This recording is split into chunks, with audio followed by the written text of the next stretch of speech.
Saludar a una mujer que respetamos y admiramos aquí en Sin Censura, es Guadalupe Correa, profesora universitaria, escritora, y a quien saludamos con mucho gusto para que nos ayude a analizar desde la visita de la presidenta de México, Claudia Sheinbaum, a Brasil en torno al G20 y este tema de Trump y la relación con México. ¿Quién mejor que Guadalupe Correa para que nos ayude? Guadalupe, te saludamos con mucho gusto. Buenas tardes.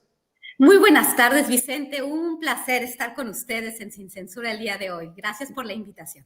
Gracias, Guadalupe. ¿Cómo ves a tantos países pidiendo ya reunión? Es lo que nos dicen las autoridades en nuestro país, pidiendo reunión con la presidenta Claudia Sheinbaum. El más significativo de estos mandatarios es el presidente de China para estos próximos días que estará la presidenta por allá en Brasil. ¿Qué tan importante es? ¿Cómo lo ves? Bueno, es importantísimo. Yo creo que ahora, después de las elecciones de los Estados Unidos, las presiones que va a ejercer ese país con relación a México, ya lo estamos viendo, ¿no? El anuncio de las primeras partes de su gabinete, la narrativa, ¿no? La retórica con relación a las deportaciones, con relación a la política migratoria de los Estados Unidos, los carteles mexicanos.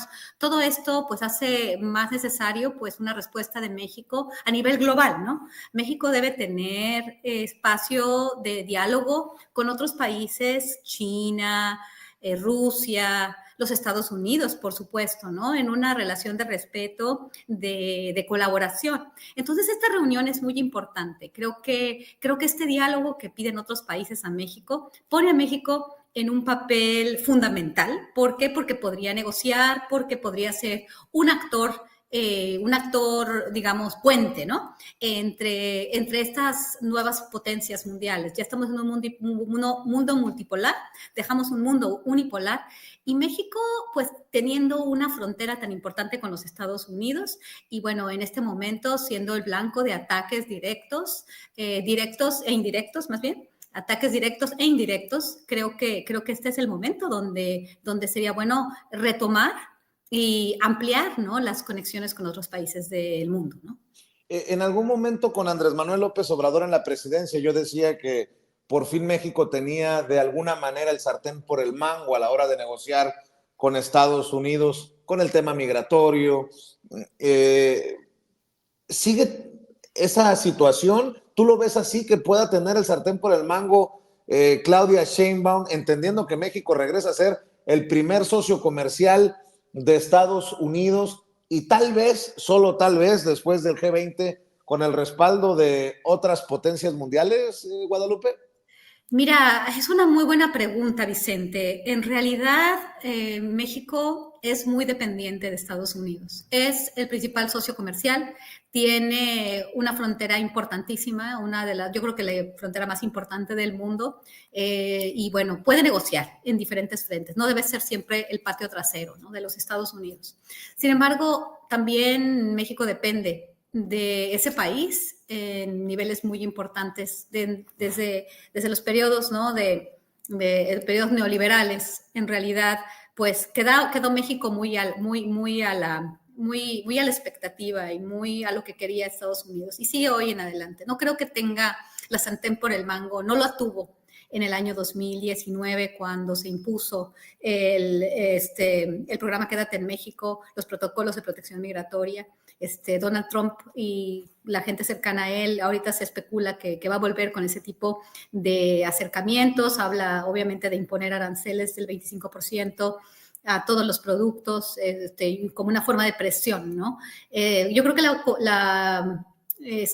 pues la economía estadounidense no aguantaría ese tipo de medidas tampoco, ¿no? Pero sí aguantaría un poco más estas presiones que se podrían imponer por un día y los mercados financieros sí temblarían. Que tenga la sartén por el mango, no. Que tenga la capacidad de negociar, sí. Y que tenga la capacidad de negociar bajo un mundo en el cual Estados Unidos no es lo que era antes, ni es la potencia mundial, también, ¿no? México tiene que ser, y Claudia, muy inteligentes, ¿no?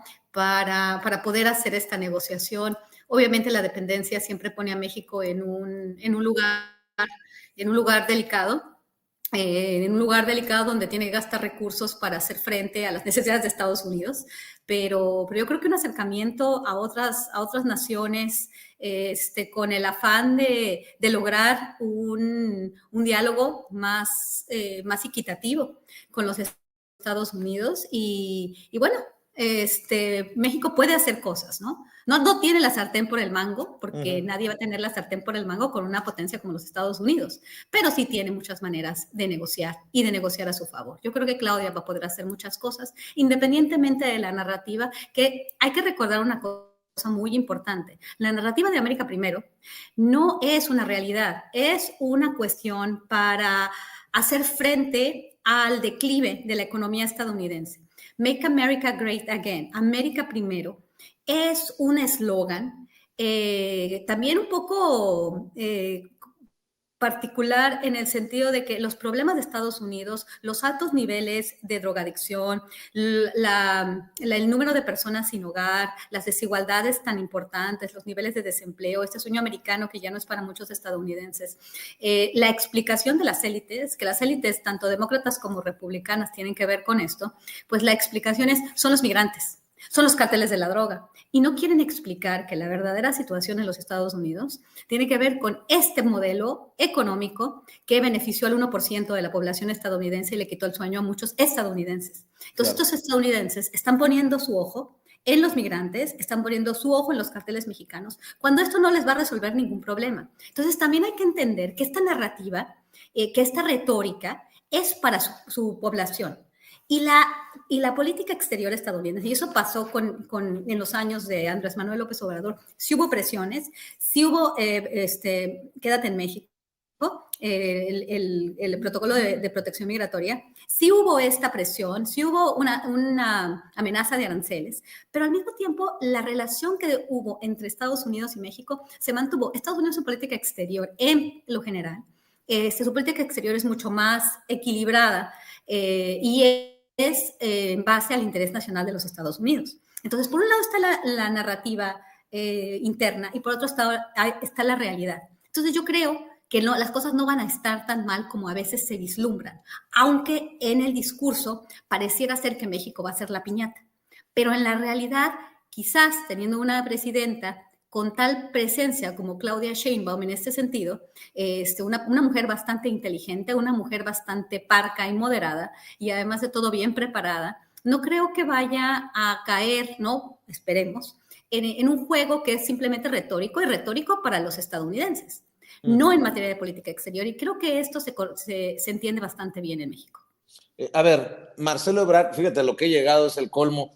Voy a hacer referencia a una entrevista que le concede Marcelo Ebrard a Joaquín López Dóriga, hagan ustedes el favor, pero dice, si nos ponen aranceles, vamos a poner aranceles, y eso tendrá un costo muy grande para su economía, somos su principal socio comercial.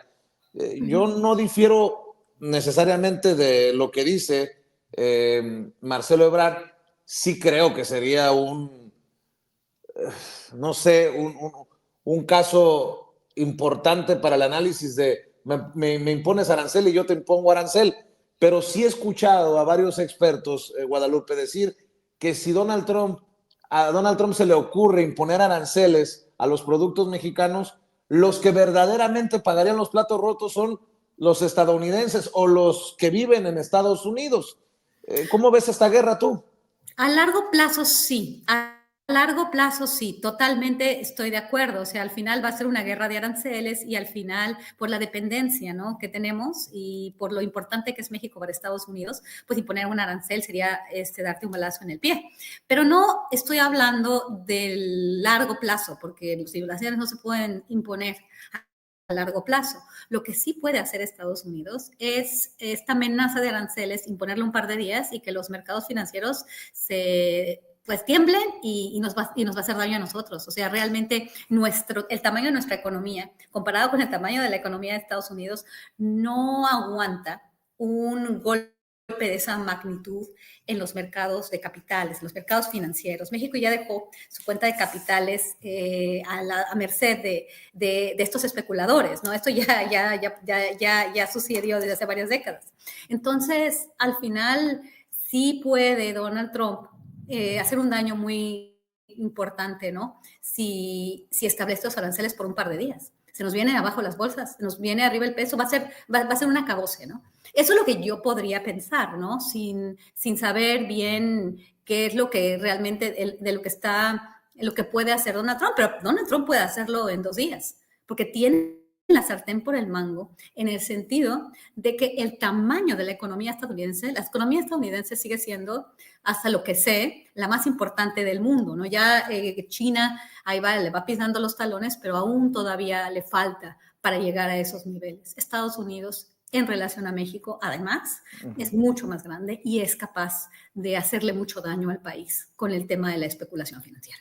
Guadalupe Correa, la editora de la revista The Economist, tal vez la más importante en el tema financiero, Sunny Minton, dice que México está en problemas.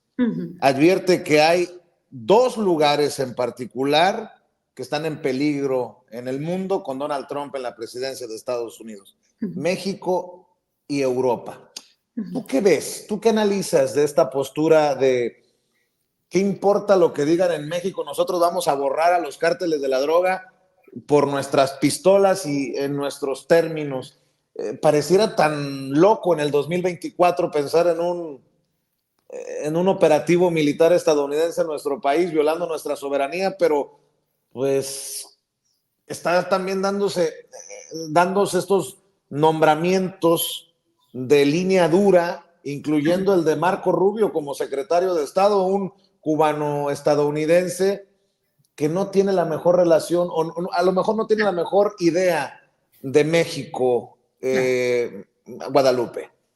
Sí, definitivamente. Mira, esto es difícil, ¿no? Realmente hoy por hoy saber lo que va a suceder, ¿no? Si esto es solamente una amenaza, si esto solamente es una retórica, yo lo pensaría como te lo planteé, ¿no? Es necesario para la sociedad estadounidense encontrar este enemigo y encontrar supuestamente una solución.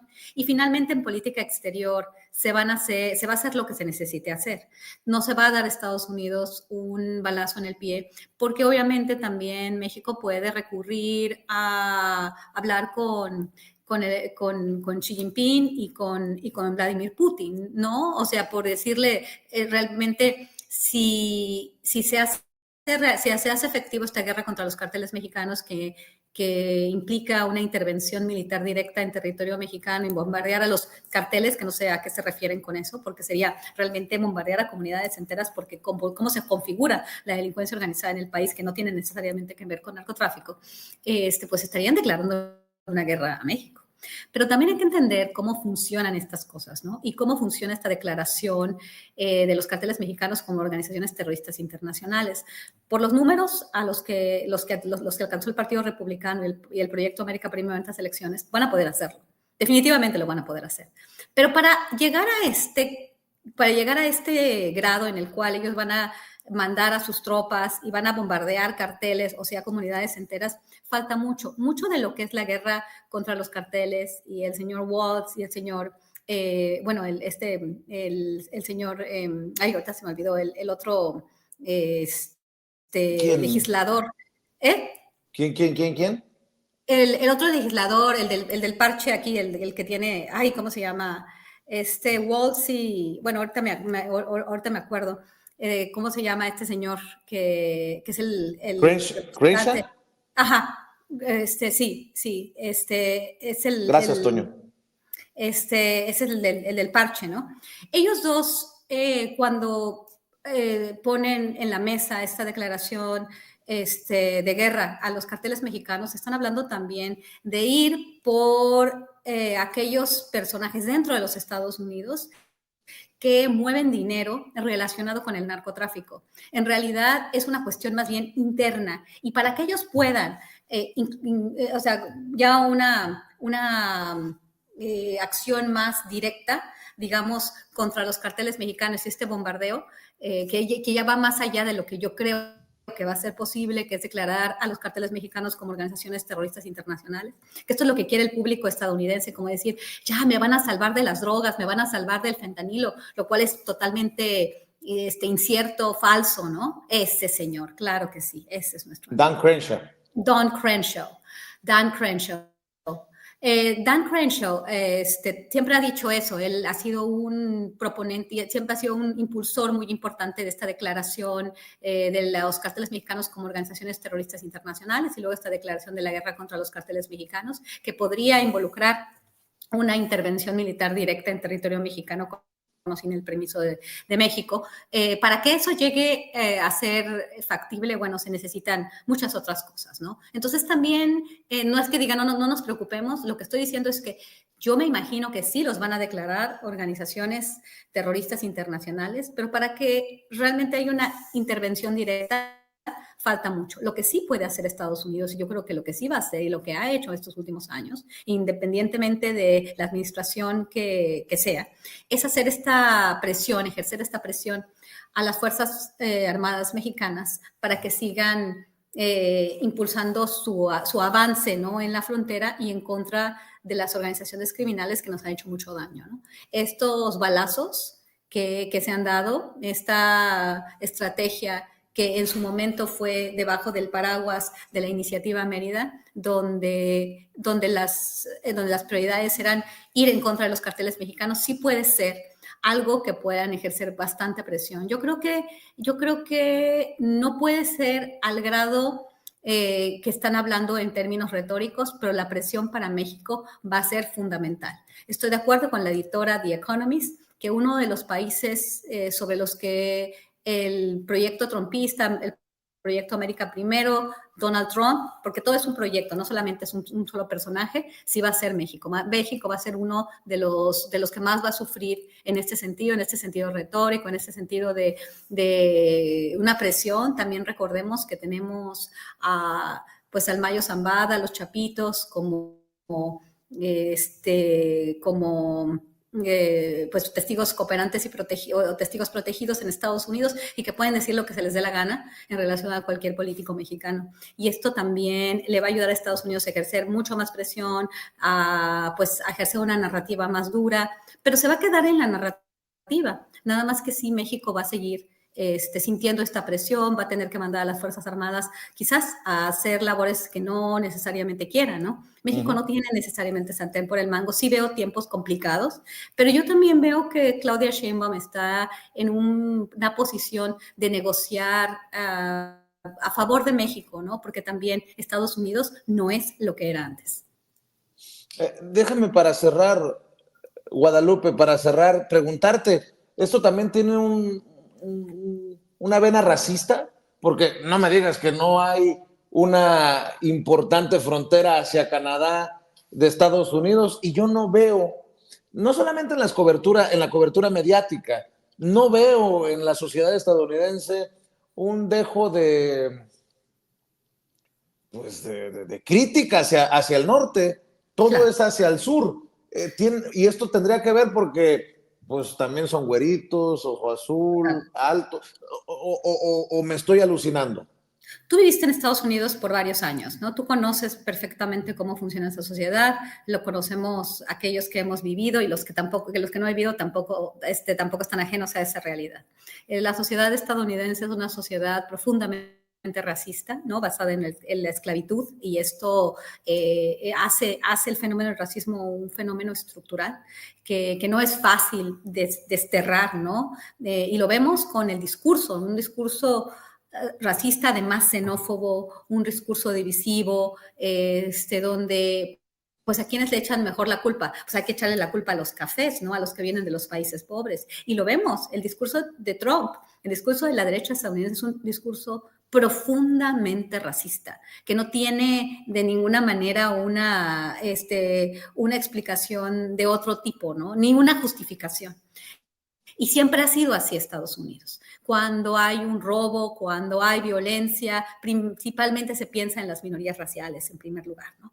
Entonces, claro que sí hay un componente racista que ha sido de alguna manera, se ha resistido, ¿no? ¿Por qué? Porque cada vez son más las personas de las minorías que pueden tener capacidad de decisión en la escena política, ¿no? Yo creo que también este racismo, como no estamos hablando de puros blancos, obviamente sí, en la élite política y ahora la élite trumpista, vamos a ver más y más hombres blancos enojados, tratando de manipular la situación para justificar una incapacidad que han tenido, porque Trump ya estuvo 4 años en el gobierno, ¿no?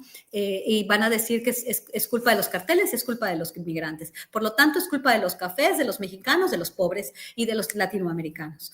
Pero sabemos que eso no es cierto. Y afortunadamente en Estados Unidos cada vez hay más personas, hijos de inmigrantes, que tienen mucho que decir, ¿no? Que han estado en empresas, que son CEOs de empresas, que son los que hacen a América grande. Entonces, tampoco creo que tenemos miedo, bueno, tenemos temor, ¿no? De que esto pues sea muy fuerte para los inmigrantes, para las minorías raciales, para México. Ya estuvimos ahí 4 años. Yo recuerdo que yo estaba en Washington en el año 2016, cuando esto ocurrió. Las cosas no van a ser así, va a haber una reacción, como hubo una reacción en el año 2020 con el movimiento de Black Lives Matter, y dependiendo de cómo realmente la gente se sienta representada o no, y de cómo Donald Trump, que supuestamente va a gobernar solamente para una parte de la sociedad, pues son 4 años, ¿no? Ellos no pueden hacer mucho en 4 años si van a hacerlo, y si van a dividir, y si van a afectar a una parte importantísima de la población mundial y de la población estadounidense. Entonces, si bien por un lado no veo un panorama muy optimista para México, más bien un panorama difícil para México, de muchas presiones, de muchas tensiones, pero de cualquier manera no veo que Estados Unidos vaya a poder hacer lo que ellos quieren hacer. ¿Por qué? Porque ya no es lo que era antes, porque existe China, porque existe Rusia, porque es un mundo multipolar donde Estados Unidos cada vez es menos relevante.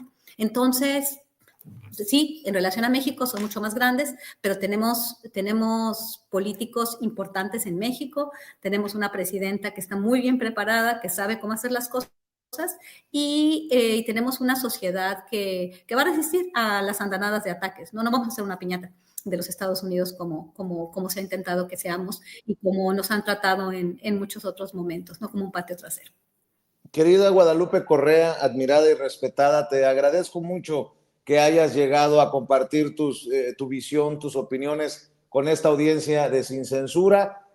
¿Por qué no cerramos invitándolos a tus redes sociales para que estén al pendiente de tu trabajo, Guadalupe? Muchas gracias, Vicente. Te lo agradezco mucho. Solamente tengo una cuenta de Twitter, tengo una cuenta de LinkedIn, mi cuenta de Twitter, G. Correa Cabrera, @ G. Correa Cabrera en Twitter, y nada más voy a aprovechar para hacer un anuncio que el día de mañana a las 11 de la mañana en la Universidad Quino, en el estado de Sonora, en su capital Hermosillo, vamos a tener una conversación importante sobre temas voy a presentar mi último libro que se llama Frontera, A Journey Across the US-Mexico Border, un viaje alrededor de la frontera México-Estados Unidos, que coautoré con mi mejor amigo Sergio Chapa, y ahí vamos a hablar de temas muy importantes por primera vez para el estado de Sonora, cuál es la relación entre Sonora y Estados Unidos, en el contexto de Donald Trump ya como próximo presidente, presidente electo, ¿no?, de los Estados Unidos, y en la Casa Blanca, ¿no? Entonces, los invito